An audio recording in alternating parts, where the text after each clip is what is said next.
Hello everyone, কেমন আছো সবাই? আশা করি সবাই ভালো আছো। নবম দশম শ্রেণী এসএসসি ম্যাথ অধ্যায় ৯ ত্রিকোণমিতিক অনুপাতের গুরুত্বপূর্ণ একটি ক্লাসে তোমাদের সবাইকে স্বাগতম।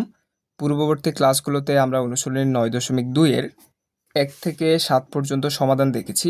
আজকের ক্লাসে আমরা অনুশীলনী ৯.২ এর মান নির্ণয় করো ৮ এবং ৯ এই দুইটো অঙ্কের সমাধান দেখব। তো চলো কথা না বাড়িয়ে আজকের ক্লাসটি শুরু করা যাক। ৮ নম্বরে আমাদেরকে বলছে যে 1 minus cot square 60 degree divided by 1 plus cot square 60 degree এটার মান নির্ণয় করো। তাহলে আমরা ৮ নাম্বার শুরু করছি। আমরা প্রশ্নটা লিখে নিব। প্রশ্নটা হচ্ছে 1 minus cot square 60 degree divided by 1 plus cot square 60 degree. এখন প্রথম লাইন থেকে আমরা দ্বিতীয় লাইনে কি পরিবর্তন করতে পারি দেখো।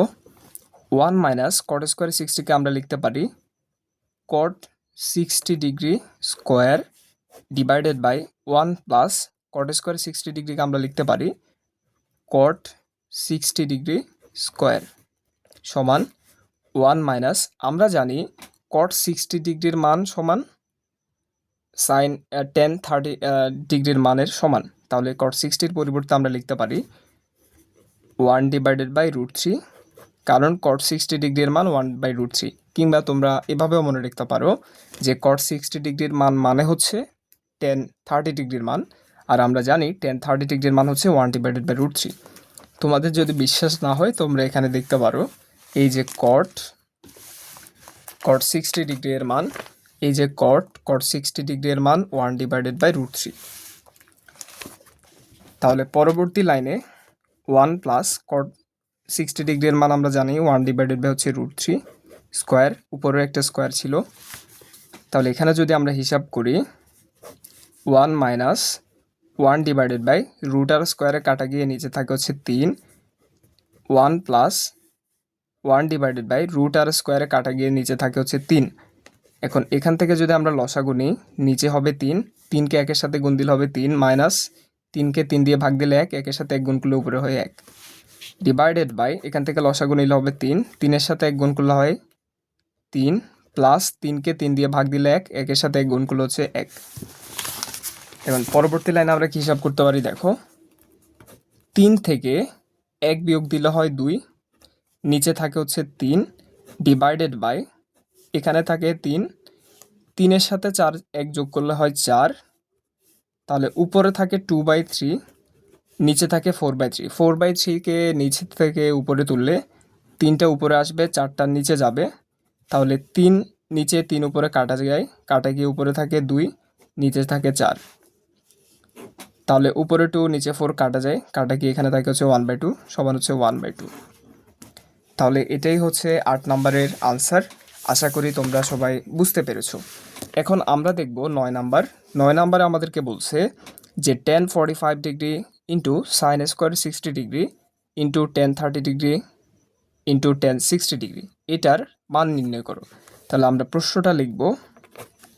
প্রশ্নটা হচ্ছে tan 45 degree into sine square 60 degree into tan 30 degree into tan 60 degree.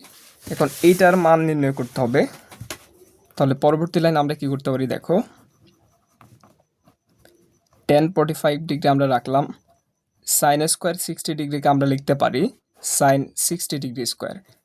কারণ এটাকে এভাবে লেখা যায়, এটাকে এভাবে লেখার কারণ হচ্ছে আমরা পরবর্তী লাইনে সাইন 60-র মান বসাবো, যাতে আমাদের সাইন 60 ডিগ্রির মান বসাতে সুবিধা হয়, তাই আমরা এটাকে এভাবে লিখছি যাতে তোমরা বুঝতে পারো খুব সহজেই। তাহলে এখানে থাকে tan 30 ডিগ্রি, এখানে থাকে tan 60 ডিগ্রি, তাহলে সমান tan 45 ডিগ্রি। আমরা জানি যে tan 45 ডিগ্রির মান হচ্ছে 1 ইন্টু সাইন 60 ডিগ্রি। আমরা জানি যে সাইন 60 ডিগ্রির মান √3 ডিভাইডেড বাই 2। যেহেতু এটার উপর একটা স্কোয়ার আছে, এখানে একটা স্কোয়ার হবে ইন্টু tan 30 ডিগ্রি। আমরা জানি tan 30 ডিগ্রির মান 1 divided by √3 into tan 60 degree. tan 60 ডিগ্রির মান √3। এগুলো কিন্তু সরাসরি মুখস্থ মান, যেটা আমরা পূর্ববর্তী ক্লাসগুলোতে দেখেছিলাম যে এই যে এখান থেকে এই 4টা মুখস্থ রাখতে হয়। এটা কিন্তু তোমাদের বইয়ের 190 নাম্বার পেজে এই যে চার্টটা দেওয়া আছে, যেখানে সাইন, কস, টেন, কট এই মানগুলো মূলত মুখস্থ রাখতে হয়। তো এই মানগুলো মুখস্থ রাখার জন্য ইউটিউবে অসংখ্য ভিডিও আছে, অসংখ্য টেকনিক আছে। তোমরা যে কোনো পদ্ধতি অনুযায়ী অনুসরণ করে তোমরা আর কি এই মানগুলো বের করতে পারো, কিংবা এগুলা মান ক্যালকুলেটরের সহায়তা নিয়েও বের করা যায়। এখন পরবর্তী লাইনে আমরা কি পরিবর্তন করতে পারি দেখো, এখানে একটা থাকলো √3 কে স্কোয়ার করলে √3 আর স্কোয়ারে কাটা গিয়ে উপরে থাকে 3, নিচে থাকে 2 স্কোয়ার। 2 স্কোয়ার মানে হচ্ছে 4 ইন্টু নিচে থাকে √3, উপরে থাকে √3, তার মানে উপরে নিচে এটা কাটা যায়, কাটা গিয়ে এখানে থাকে হচ্ছে 3, নিচে থাকে হচ্ছে 4। তাহলে এটাই হচ্ছে নির্ণয় আনসার। তো আশা করি তোমরা সবাই বুঝতে পেরেছো।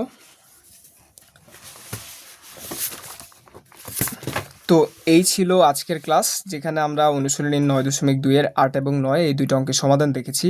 নেক্সট ক্লাসে আমরা 10 এবং 11 এই দুইটা অঙ্কের সমাধান দেখব। তো নেক্সট ক্লাস দেখার আমন্ত্রণ জানিয়ে আজকের ক্লাসটা এখানে শেষ করছি।